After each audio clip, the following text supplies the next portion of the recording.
So we're back here. It's the 1949 Grand Prix season. It is the third race of the season and the very first Grand Épreuve. It's the British Grand Prix here from Silverstone, the former RAF airbase. And on pole today, another stonking performance. It's Luigi Villaraisi for Ferrari, winner of the first race of the season. Well, he's landed it on pole here today. Alongside him on the front row is Juan Manuel Fangio. And we go back a little further to third, Louis Chiron, the best place of the Talbot Lagos, just in front of his teammate Philippe Bertoncello. Further back then we have Raymond Sommer, another very good performance from him, and he manages to out-qualify his teammate Ascari, who starts from 6th. Louis Rossier is 7th. Bit of an underwhelming qualifying again from him. We'll see if he can work his way up the field. 8th, Reg Parnell. Good result on home turf. 9th position, Prince Bira. Alongside him, Peter Whitehead in the Ferrari. Then we have Giuseppe Farina all the way back in 11th with Pierre Levey.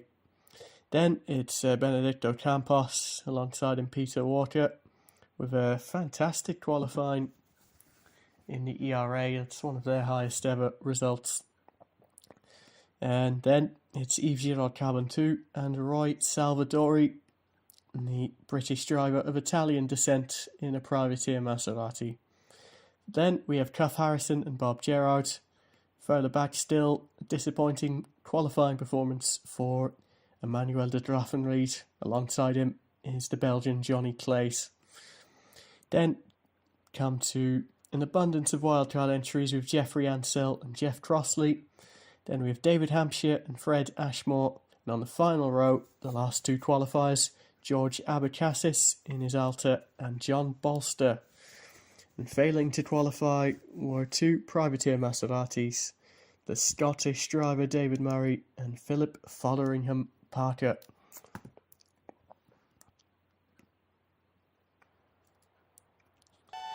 So, readying ourselves to get underway here. Luigi Villaraisi on pole, Juan Manuel Fangio seconds. The first two race winners of the year start alongside each other. And all is bound to be an enthralling British Grand Prix here at Silverstone. So they're underway and racing. Villaraisi gets a very good start indeed off the line. Fangio in close tow. But it looks like Chiron has got an excellent getaway now. And out of nowhere, we have Philippe Bertoncello as well. And he could be making a move for the lead, all the way from 4th on the grid. It is indeed Philippe Bertoncello. Prince Bira has come from a long way back into 2nd. And that is a turn up for the books as well. So it's an unexpected front two at the front now. Philippe Bertoncello and Prince Bira. Villaraisi pushed back to 3rd, Chiron 4th, Louis Rossier up to 5th. It's a good start for him, contrary to some of his races so far this season. But Philippe Bertoncello leads the British Grand Prix in that long drag to the first corner. Well, it has thrown up a few surprises, and Bertoncello has a good gap already. Louis Chiron is challenging Villaraisi, but he's forced to slot back in. Prince Bira coming under some pressure from the Italian himself now too. Up the inside, a brave manoeuvre. Flying round, and Villaraisi into 2nd, looking to right the wrongs of that rather tumultuous start. Prince Bira coming under a lot of sustained pressure now. Not used to seeing him running up this high in the field. He's got off to an excellent start. Raymond Sommer is now into 5th. Rossier falling back. Farina in 7th. Pierre Levey in 8th. He's had a very good start. Farina now, they're going to go 3 wide here. Scouty in the middle. Or rather, Raymond Sommer in the middle. Farina up into 5th there. That's some great racing.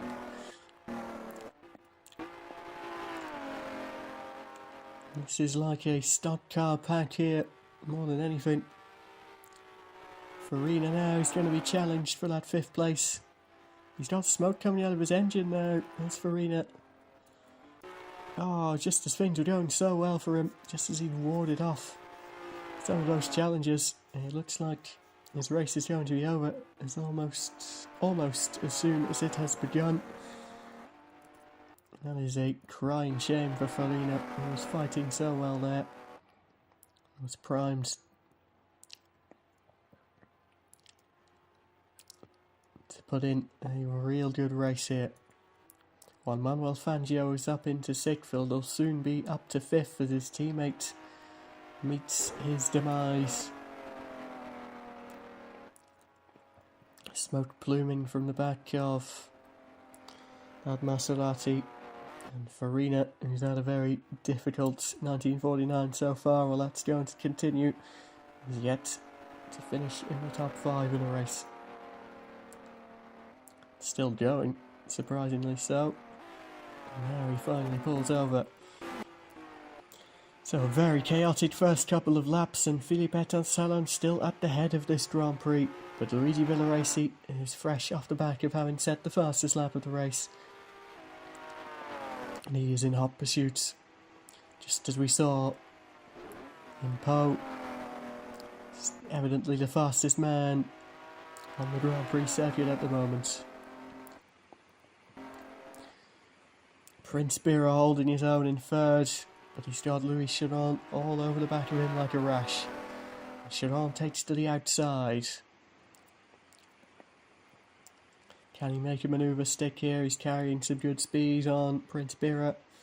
Gets it done seemingly. Bira might come back at him though. No, he will not. Louis Chiron up to 3rd. And Alberto Ascari, no idea what's happened to him in these opening laps. I assume he came to some kind of misfortune.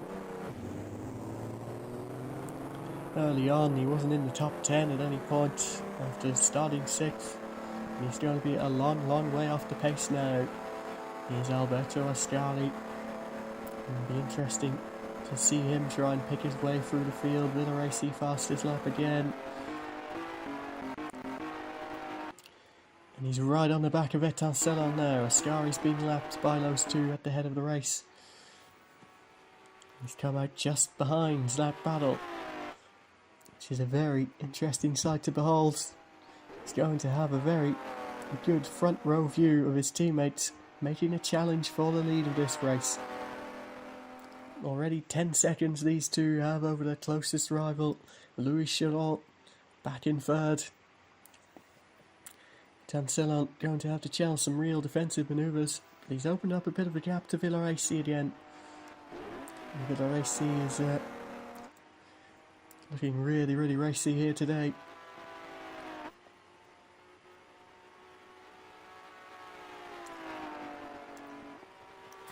Flying once again in that Ferrari.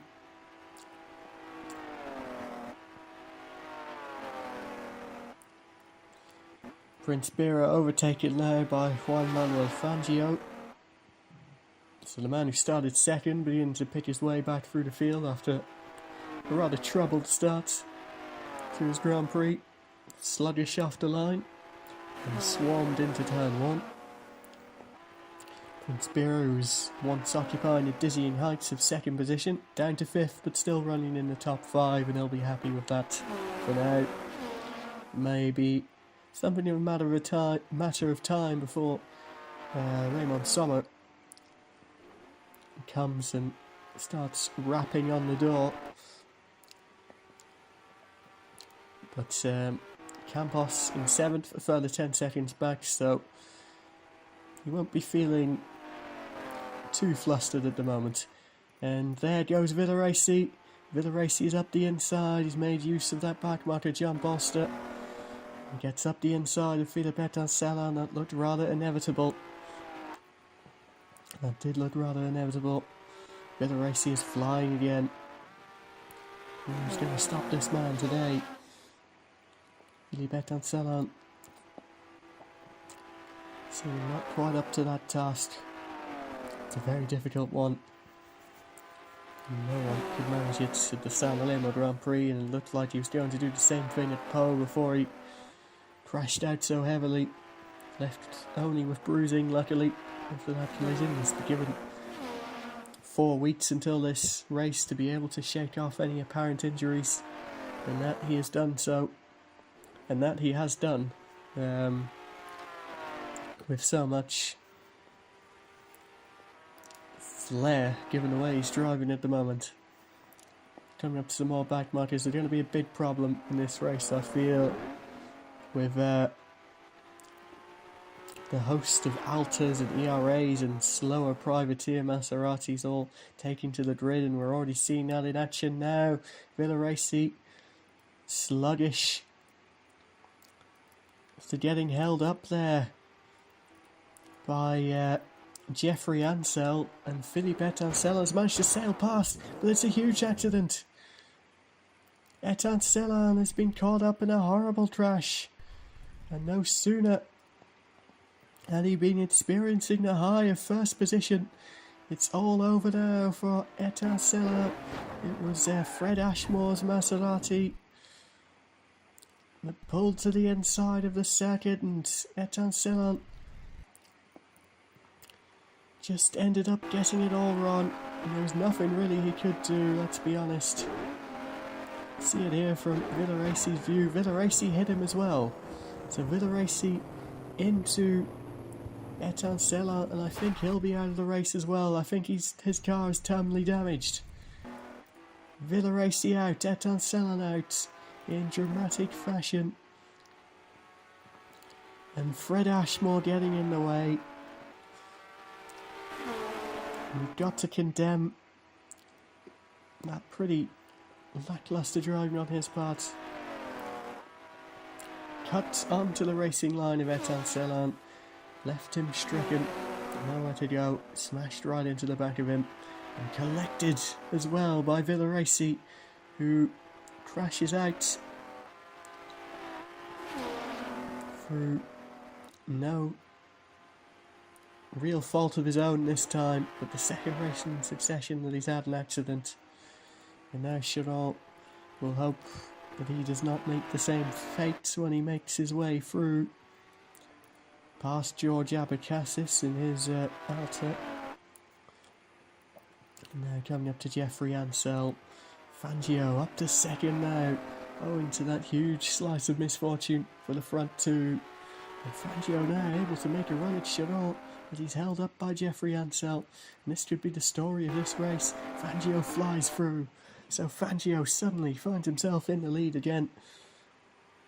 The second race in a row, Villaraci crashes out, and the second race in a row, Fangio is there to pick up the pieces, and he goes into first. Prince Beera a long way back as well. 8.5 seconds, but he is into third as the Thai driver.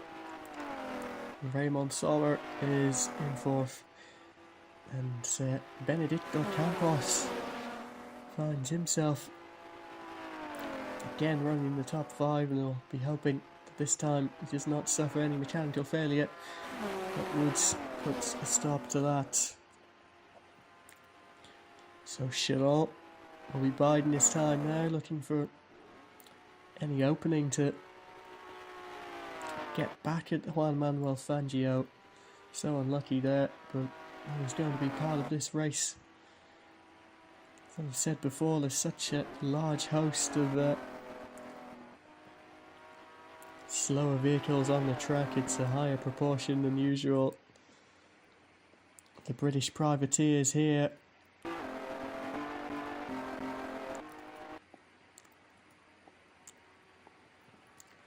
Fangio again. He's been overtaken by Louis Chiron on that straight, held up by the back markers. Chiron saw his opening, carrying more speed in similar fashion to what Juan Manuel Fangio did before. And he takes it up happily. Ascari with a bit of a collision with David Hampshire there. Ascari, of course, having had that lengthy damage repair in the pits, he's working his way up right from dead last position, and he wouldn't have been expecting to be fighting David Hampshire for position at the start of the race. That's what he's had to do. He breezes past though with the superior machinery. Oh, Ascari. Hopefully did not pick up any damage there.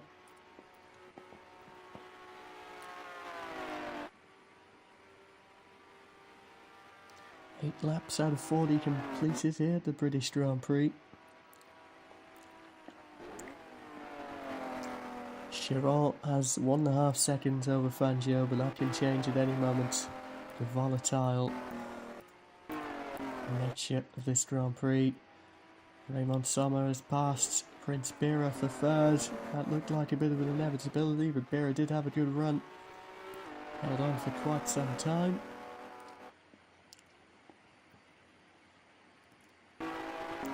He's going to come back at him now. Maserati versus Ferrari down the straight. Sails by on the inside, and he'll be rather delighted with that.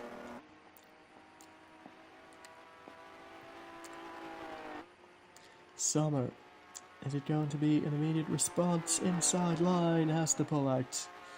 He'll drop back a few seconds, bide his time, then look to strike again. Hampshire lapped by Bira, and Sommer also flies past. And Fangio's car's on fire. Juan Manuel Fangio about to meet a very sorry end here in the British Grand Prix, and that takes a lot of the sting out of what was promising to be a very intriguing fight at the front for first. But Fangio is out.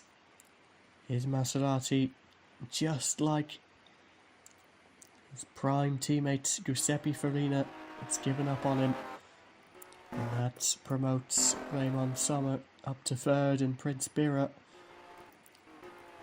all the way up into second. We just caught a glimpse there of Ascari making his move on Johnny Clace.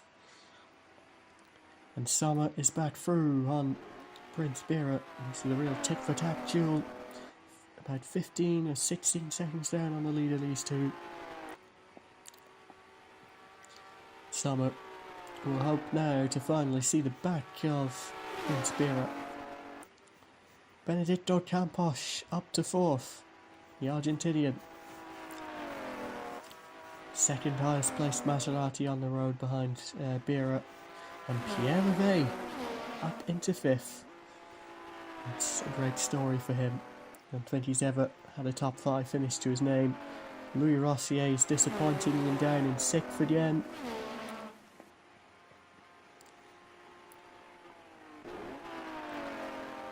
And he's shown a lot of tremendous potential at times as Rossier, but consistency in putting it all together during a race weekend proving to be something of a sticky wicket. He's allowed himself really to be bullied in the early stages. Shuffled down the order when the elbows were out.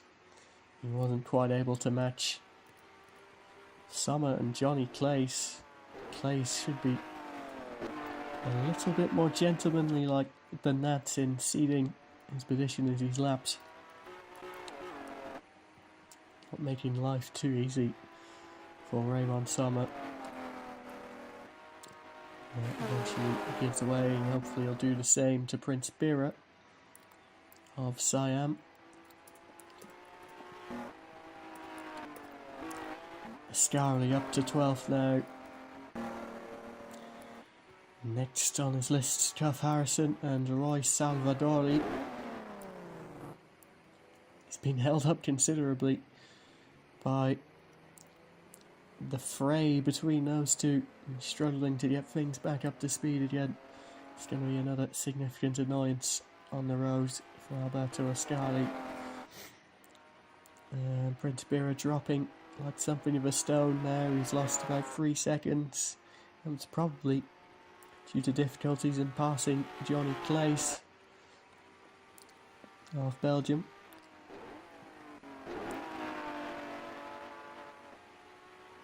Which is a bit of a shame, really.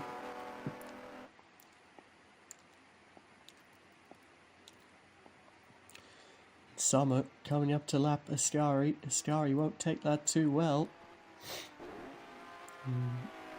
His own teammate as well, he really ought to let him through. You know Ascari has the pace, and perhaps he just has a little bit too much pride to let the Frenchman through, and he's costing him time as we speak.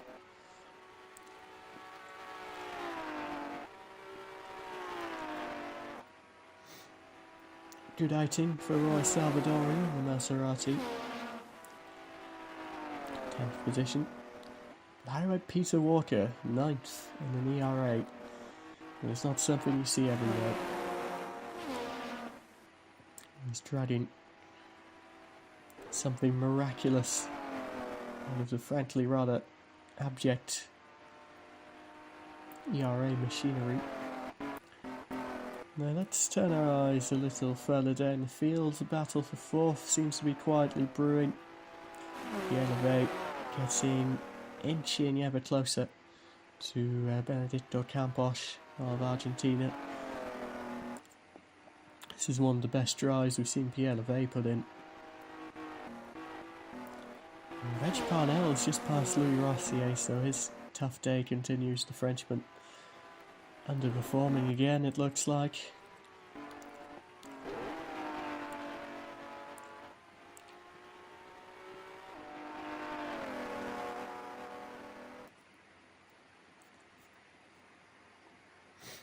It's two others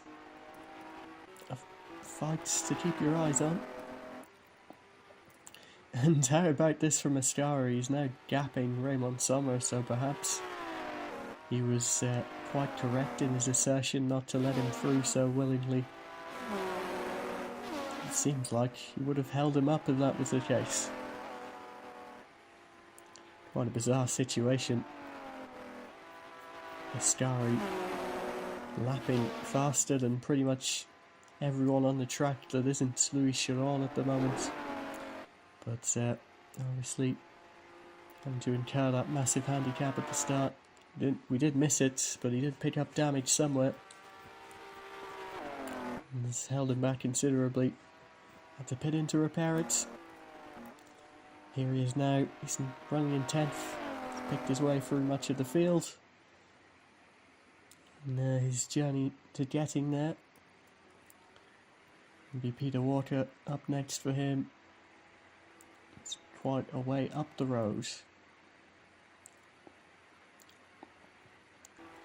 So, back to Campos and Levey. Less than a second between them now. It's a big opportunity for the Frenchman in the Talbot Lago.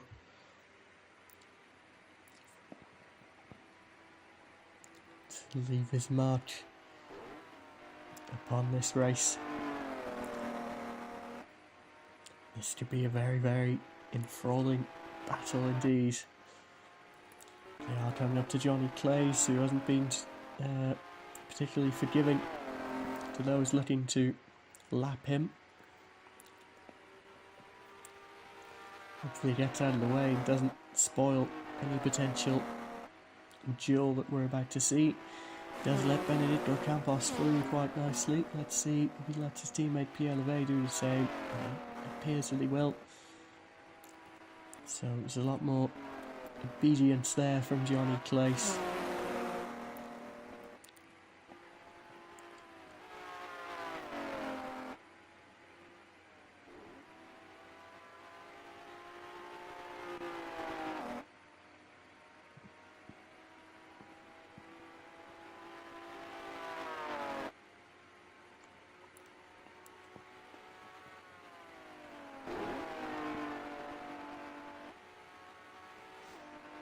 This is a big roadblock now. It's John Bolster and Cuff Harrison. He's forced to slow right down. Harrison lapping Bolster, whilst also simultaneously being lapped himself. Levey has similarly been slowed down. Campos hasn't been able to get past either of them. He slows to a crawl again.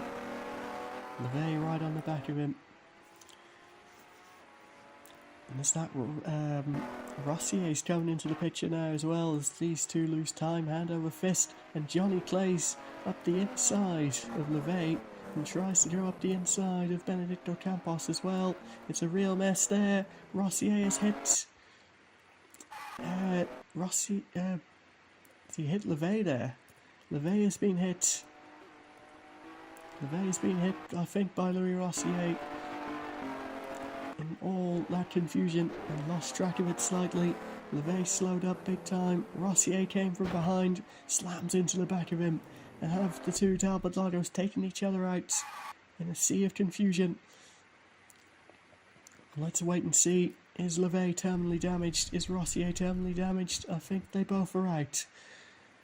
I think Rossier and LeVay have taken each other out of this race. And what a disaster that is.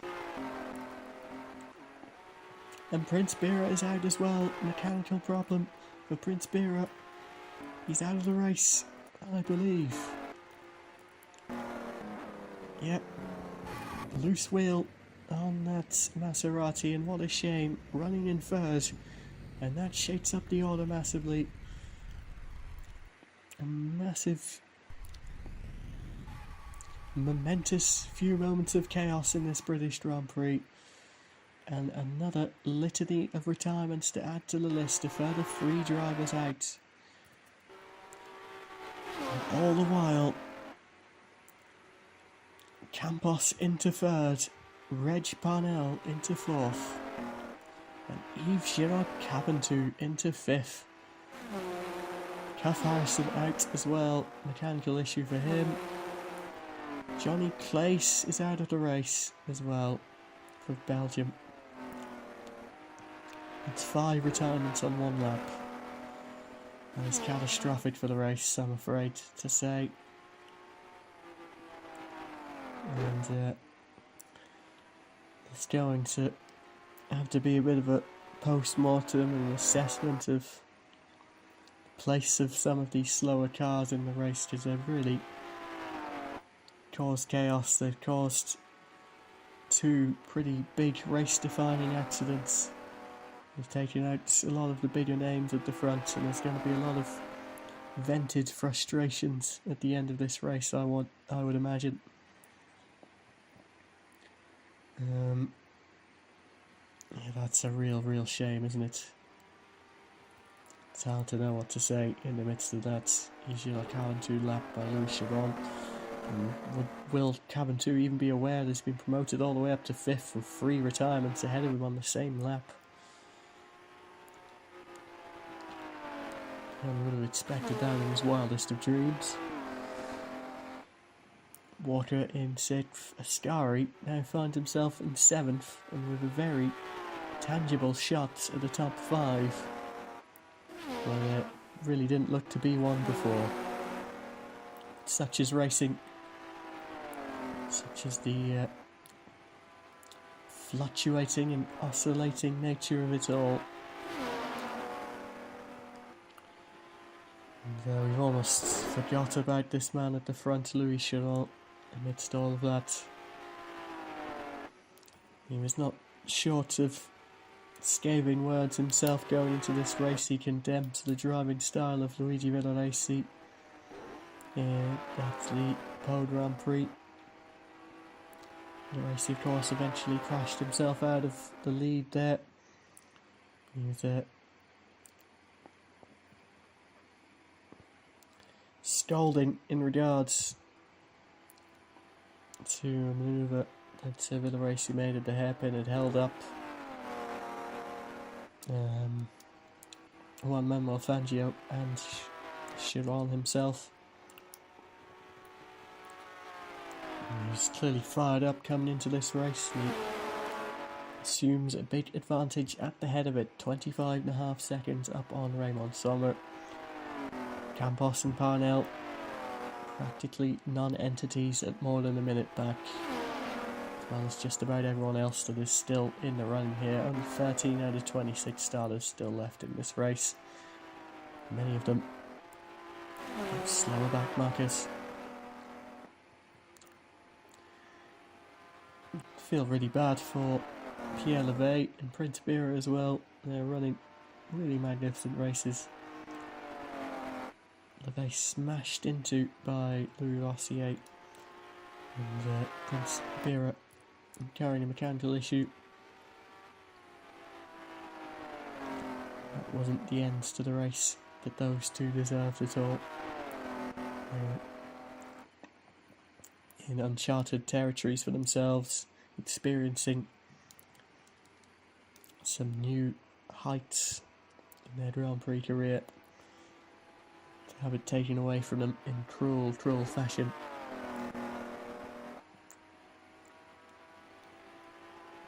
The gap between Chiron and Sommer going out even more as Sommer encounters backmarker hell.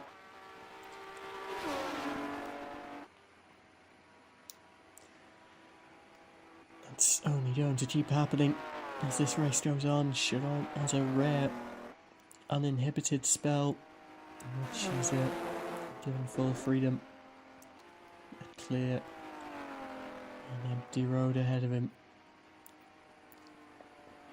Will be hugely welcome. 19 laps down, 21 to go, nearly at the halfway mark. If Chiron holds his nerve, he's going to get the ultimate prize here today. But is he slowing here? He is slowing. Oh my goodness. Louis Chiron is about to incur a mechanical failure. He veers off to the side of the road, and I don't know what to say. Words fail me with that. Chiron is out, and Raymond Sommer takes the lead of the British Grand Prix. That is absolutely beyond description, and that is a gut punch to Louis Chiron and all of the hard work and endeavour that he's put into this race. Second retirement of the year, second mechanical failure related retirement of the year for the monogas driver. Devastating. Absolutely devastating. Ascari, having overtaken Peter Walker, he will move into the top 5. Campos to second, Parnell onto the podium. Cabin 2 up to 4th. Well, somehow Alberto Ascari will now be running in the top 5. And he would have rendered that extremely likely when he pulled out of the pit lane a lap down on his teammate Luigi Villaraci in the early stages. But that is where we've gotten to in this race. It's a remarkable turn of events. Parnell through on Campos. Reg Parnell has overtaken Benedicto Campos in a simple manoeuvre down the home straight. I think it was indeed. Perhaps not.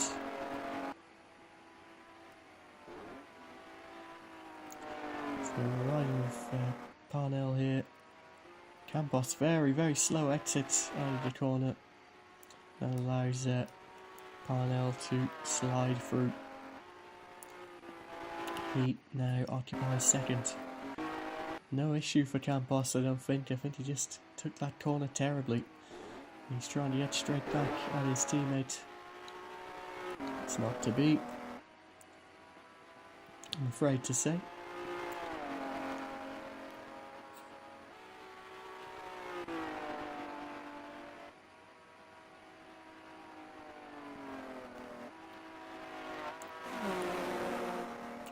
And Reg Parnell, to the adoration and the delights of the home crowds, occupies second place in his home Grand Prix here at Silverstone.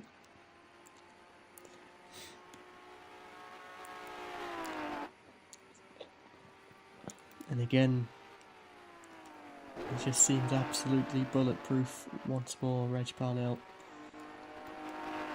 it's just there when others aren't, when others have met an untimely end to the race.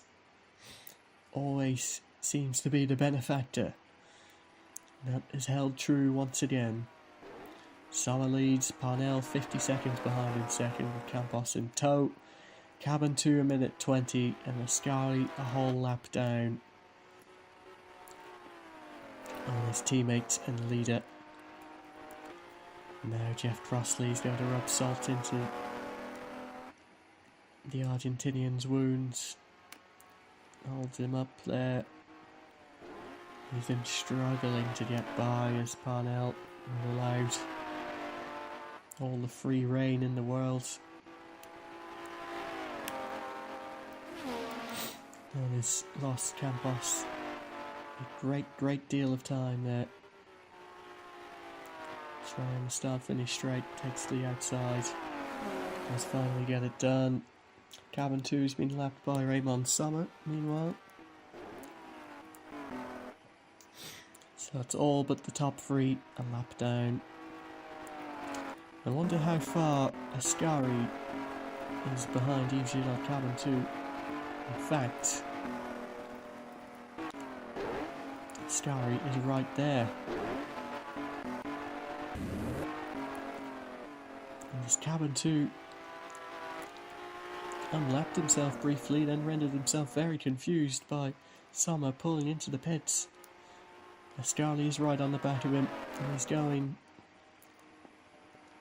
to make a very straightforward manoeuvre, one might feel here. Sommer into the pits, taking his sole pit stop presumably. But honestly today here, Ascari could be on for second. If he continues in this fashion, it's not inconceivable in the slightest, but he does need to get past Cabin 2 first. Takes the outside on this long stretch. That should be it done now. Ascari to fourth, Cabin 2 down in fifth. Ascari may just give this race a real lease of life in terms of interest in the latter half. We've had so many big names retiring. Next for him, Benedicto Campos, about 40 odd seconds up the road, just under 40 seconds up the road. It's possible. Definitely do not rule it out here today.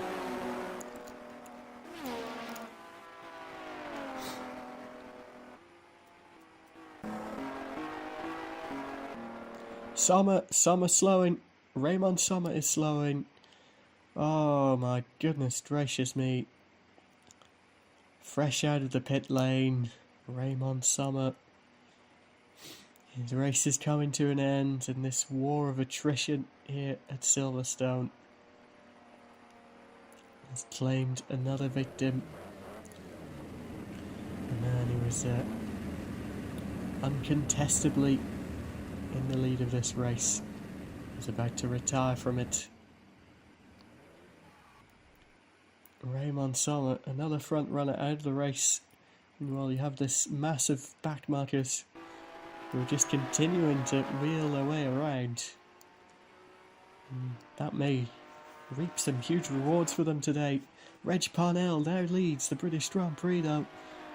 And nobody could have imagined that. Nobody could have imagined that. Not for long as he pulls in to make his pit stop. Benedicto Campos now leads the British Grand Prix, but Parnell, well, I think it's safe to say he does lead virtually. And whenever Campos makes his pit stop, Parnell will be at the front. Ascari to third, Cabin 2 to fourth, and more home crowd delight. Peter Walker into fifth. He's dragging the best out of that ERA.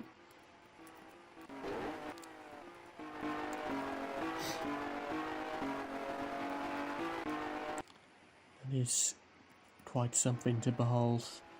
Here's your leader, the Argentinian, Benedicto Campos.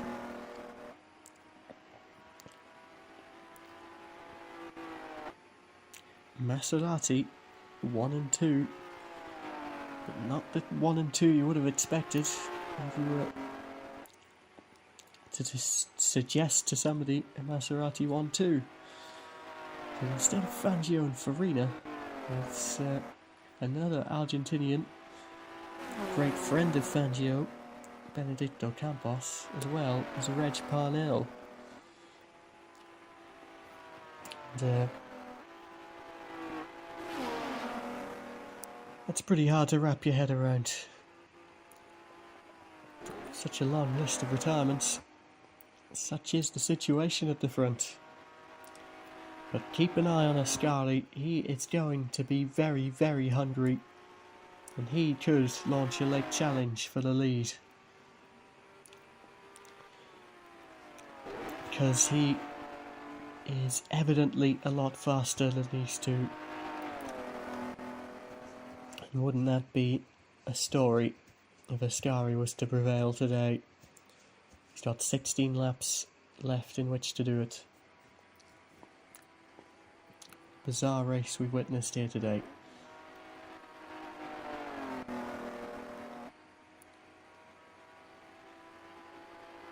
Could be another sting in the tail. We'll wait and see what this roller coaster Grand Prix has in store.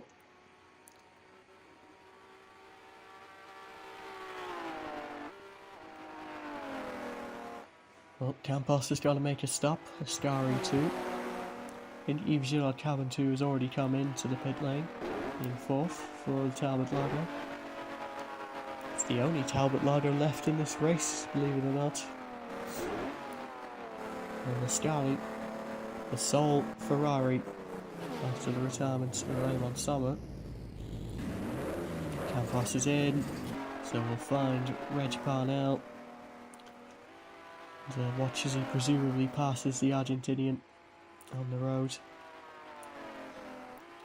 Firing past him now. Is one Reg Parnell, Alberto Ascari in for his stop as well. So at the end of this round of pit stops, it's going to be all as even. A straight fight to the line here at the British Grand Prix. Benedicto Campos emerges about 10 or so seconds behind. Ascari will also emerge from the pits about 40 seconds behind, I would imagine. So it is Reg Parnell who leads, sending the British audience into raptures. 12.5 seconds between himself and Benedicto Campos, his teammate. And the Italian Alberto Ascari, 3rd position. Looking, hunting down the most unlikely of victories if he can really set his mind to it and set an infernal pace in these closing laps. 40 seconds. It's unlikely, but it is within the realms of possibility, so we'll wait and see how that gap develops and how it falls in these closing laps. 15 of them left, now 14 of them left. Parnell crosses the start finish line. These could be the longest 14 laps of his life.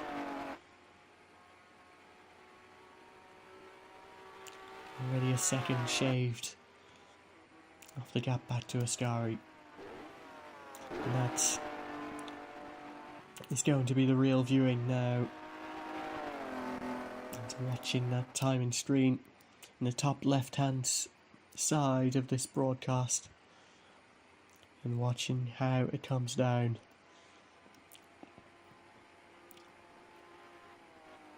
It's light work of Bob Gerard, who inherits career best 7th place in the ERA.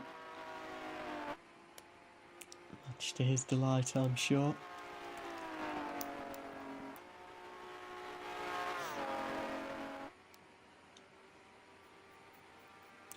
Parnell no slouch though.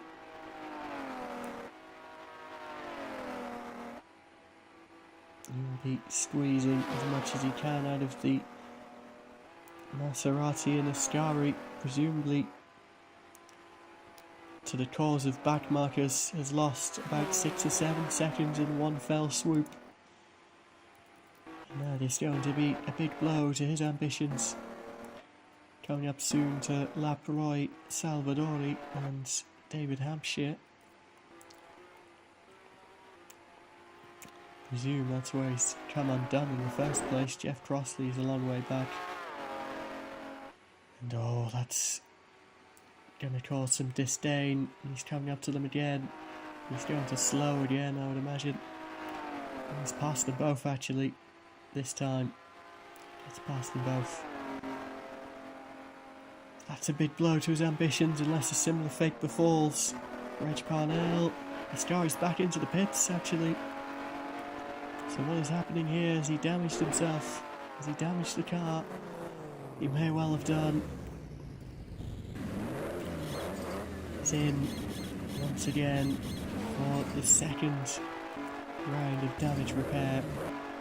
And any hope of anything greater than third place, well, that has been well and truly extinguished.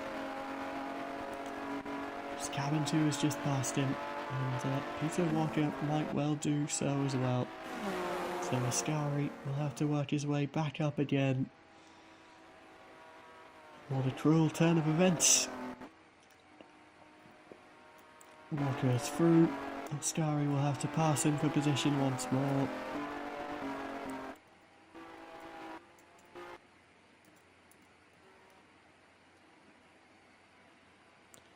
Cabin 2 in third. How long will that last? I'm not quite sure. He will have to fend off the hard charging Ascari. He's got 23 seconds to play with. With 12 laps to go, he could well hang on to that. Things now at the front of the race, I think they very much solidified. I think Reg Parnell, barring any mechanical disaster,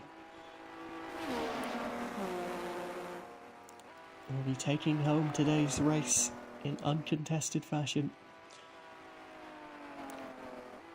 Couldn't write this really in his home Grand Prix for things to fall this way for him. It's the most remarkable of stories. But here we are, 28 laps into this race, and Reg Parnell leads the British Grand Prix at Silverstone.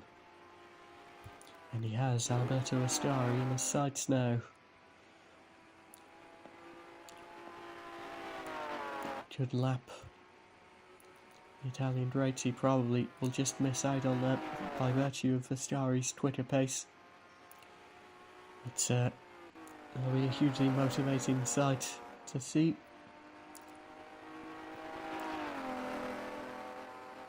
"11 laps to go.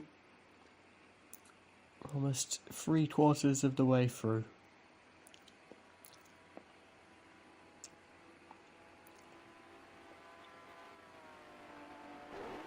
Ascari breezing past Walker, as one might expect. For a man with such a pace advantage. Next stop, Yves Girard cabin 2. He's already brought that gap down massively to 14 seconds. So that should be some easy work for him. Regarding the gap between Benedetto Campos and Reg Parnell, it's sort of stagnant. 17 seconds now, it's wrapped up.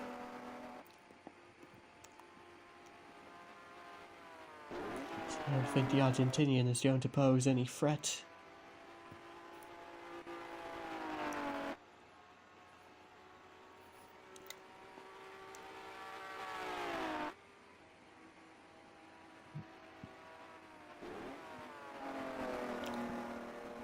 There's so many ways by which this day's racing could have been so different.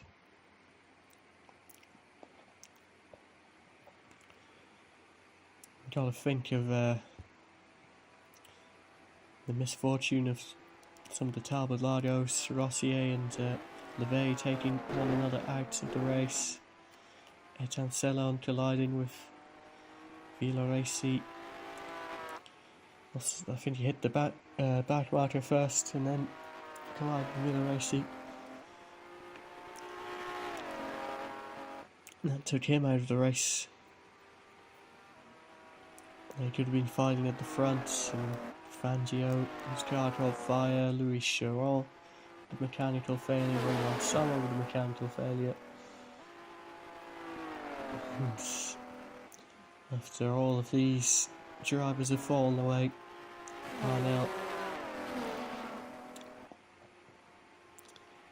swooping in.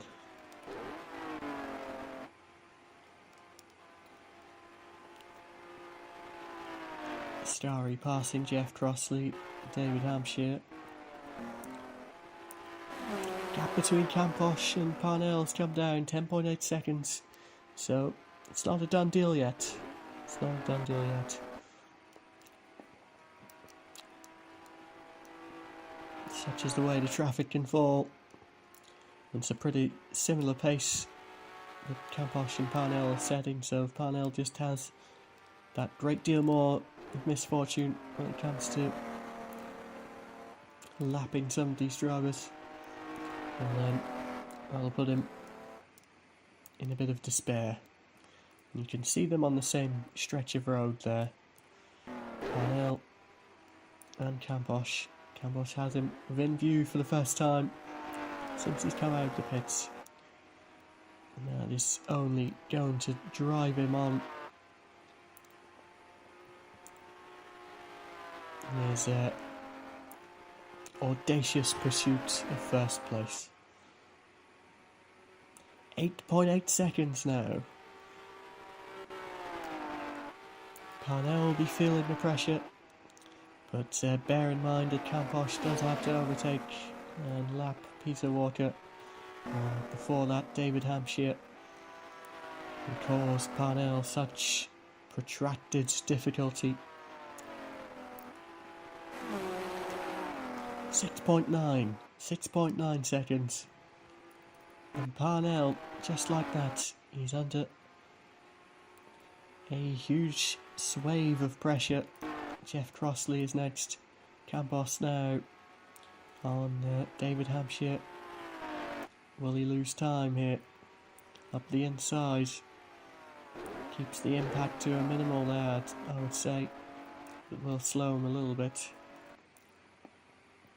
Parnell now coming up to Jeff Crossley. Gap back out to 8.8 as Campos had to get past David Hampshire.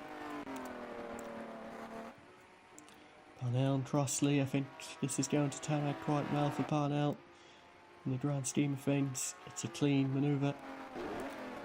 And Jeff Crossley goes back behind. So, disaster averted there for Parnell. That would have been a high pressure manoeuvre.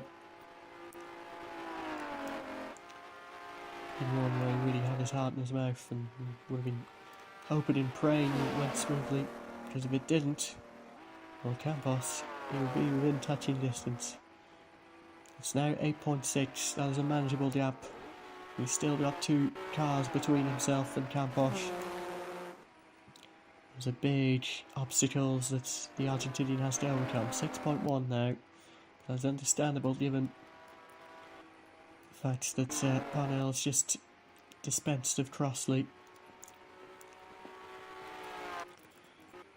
And we see Ascari now, easy overtaking manoeuvre back to third and past Yves Gillard-Cabantu.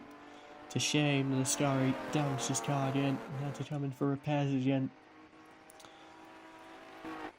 because he does have the pace to potentially challenge for the lead. And Cabantu is blowing up now. Smoke coming from the back of Cabantu's Talbot Lago. That is a disaster for him.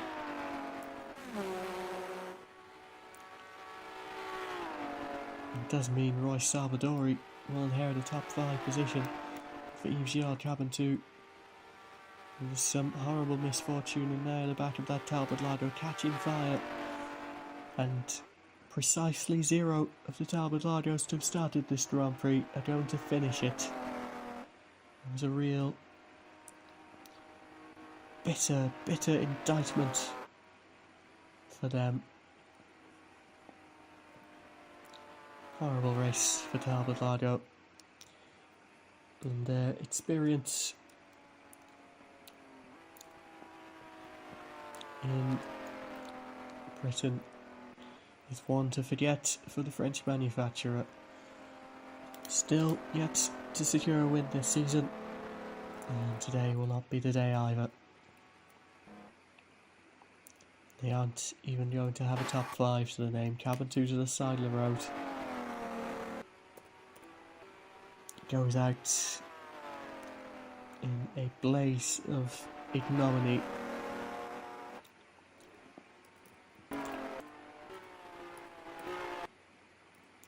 be feeling a great deal of derision at the moment towards his team and his vehicle. In fact, he's not being able to bring that one home. There's just 11 cars left in this race, a lot of them pretty anonymous. Given how slow they're travelling around the circuit. 8.2 seconds between Benedicto Campos and Reg Parnell. Parnell now has a long stretch of open road ahead of him, and he also has Peter Walker between himself and Campos. I think he's beginning to extend that gap again, with some of those backmarker fears now allayed. 8.4 it is. He will be trying to remain as calm as possible. He has 5 laps left in which to bring this home in front of an adoring home crowd. Be a hell of a story. I imagine he's not going to have any opportunity like this again this season.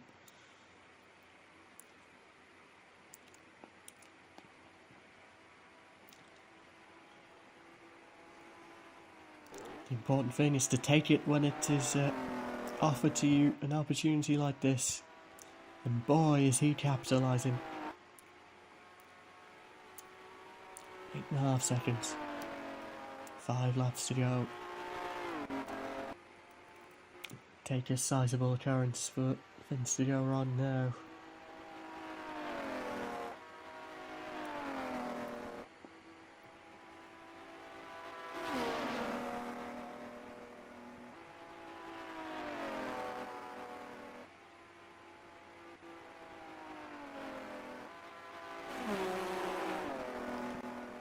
It's 9 seconds. George Abacassis experiencing an engine failure in front of Parnell there.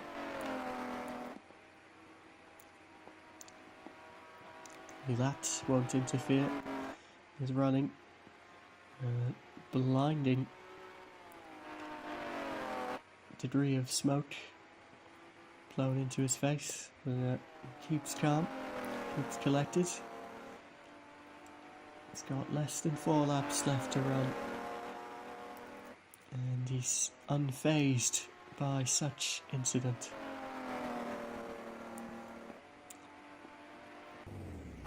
Cassis pulls to the side of the road. Campos having lapped Peter Walker. Well, the gap up to 12.5 seconds. And it's looking so good now for Reg Parnell. John Bolster will be the next one to be lapped.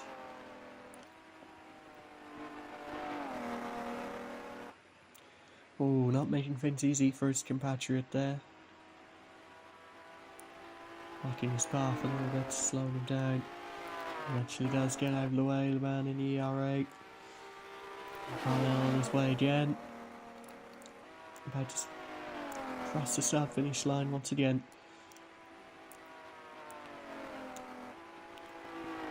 Free to go. Look back to Campos. The gap now. 10 seconds. Parnell Yeah, it's the opportunity to coast home now.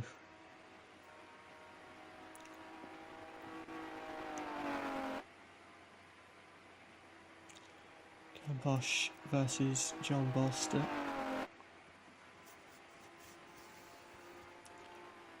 And he's met him at a very bad time there. And that's going to be a significant time loss. Not that it will matter too much at this point. Parnell is weathering the storm to an expert degree. He sees Roy Salvadori in the distance. Maserati are going to land a 1-2 today, and a 5th place as well for the wildcard entry. Salvadori is by no means the quickest, but he has survived. And on a day like today, there is a considerable amount to be said for that. 2 to go. Parnell 16 seconds up at the head of the race, storming to a home victory at Silverstone. And it will be a famous running of the British Grand Prix.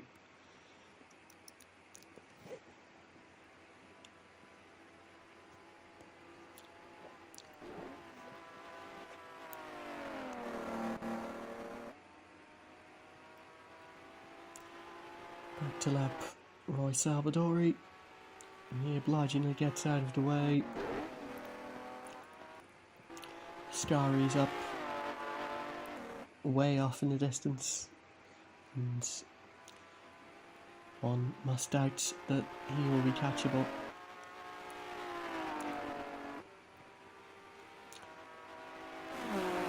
In terms of going a lap behind, rather. But disregarding that muddle of words, Reg Parnell begins his 40th and final lap here at Silverstone. Well, when the others fell, he was the man that was left standing. He was there to pick things up. He is about to guide home a famous win for Maserati, a hugely unexpected victory for himself, and an unexpected British victory at the British Grand Prix.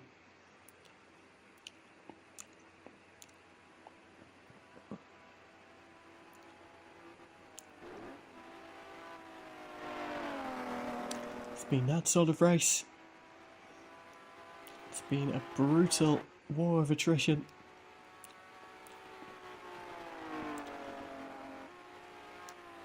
And only the fittest have survived. And Parnell has driven expertly. He's done exactly what he has needed to do. He's in the right place at the right time. He has gobbled this up. It's about to round the final corner. It's going to be Reg Parnell who crosses the line to win the British Grand Prix. The British driver for Maserati has somehow done it. Somehow he has prevailed, and it is the most unlikely of wins. Benedetto Campos, a huge day for him. First rostrum finish for the Argentinian in his first season. He winds up in second. What a day for Maserati, a 1-2 for them. The most unexpected 1-2. Reg Parnell and Benedetto Campos. And how about Alberto Ascari? Incurred a sizable amount of damage on that Ferrari on 2 occasions. He was left over a lap down in the early stages. It looked like he was about to roar back for a challenge for the race win. second half of the race, but only to damage his Ferrari yet again and be forced to make another unscheduled pit stop. No doubt the fastest man left in the race, but having to settle for third. But I still imagine he would have taken that if you were to offer it to him earlier on in the race. So that is the end of a most remarkable British Grand Prix at Silverstone. Reg Parnell, a home victory, and completely something out of nothing. Benedicto Campos is in second, and Alberto Ascari a very worthy third position, battling through to take that. How about Peter Walker though? Privateer, ERA in the points, was there to take it, and he was running well above the typical pace of that machine. You can be really proud of that. That was not just down to the misfortune of others. That was really hard work and graft, and a lot of merit in that. Roy Salvadori in fifth for Maserati. Again, wildcard privateer. And a quite remarkable performance. Bob Gerard then in sixth. Jeffrey Ansell, Jeff Crossley, highest placed Alta of the two Altas, the only finishing of the two Altas. David Hampshire, and then John Bolster, the final classified driver, 5 laps down. Eugene Caventou retired, heartbreakingly, near the end.